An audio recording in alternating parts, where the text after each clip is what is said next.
The flashing inflation headlines early this morning seem to defy expectations. You can't even say inflation has peaked yet. Prices for just about everything continue to climb higher in September, up 0.4% from August, double what economists expected, up 8.2% year over year, the seventh month in a row that inflation has been running hotter than 8%, despite the Federal Reserve's fast and furious attempts to bring it under control with 5 interest rate hikes so far. For a lot of your families, things are still pretty tough. September's price increases hit Americans across a broad range of essentials. Food up 11.2% year over year. Rent up 7.2%, the largest increase since 1982. And health insurance costs up 28%. That's the biggest increase on record. We are scrimping and scraping by. In Delaware, Cheryl Holden is just trying to pay for groceries and the monthly mortgage with 2 teenage sons and a husband who's lost a leg to diabetes.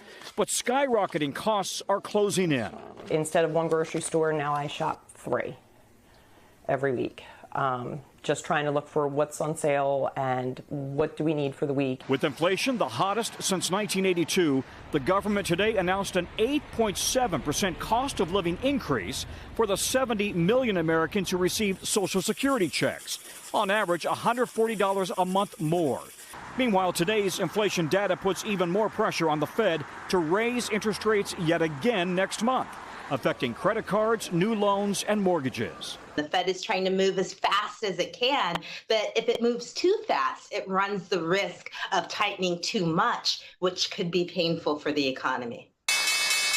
The reaction on Wall Street today was volatile and extreme. At one point, the Dow down more than 500 points, but by the close, it was up 827 points. Yeah, the Fed meets again in early November, expected to hike rates another 0.75 point just before the midterm elections. It wants inflation at 2%, so we are still a long way off from that mark, Lester. All right, Tom Costello, thank you. Thanks for watching our YouTube channel. Follow today's top stories and breaking news by downloading the NBC News app.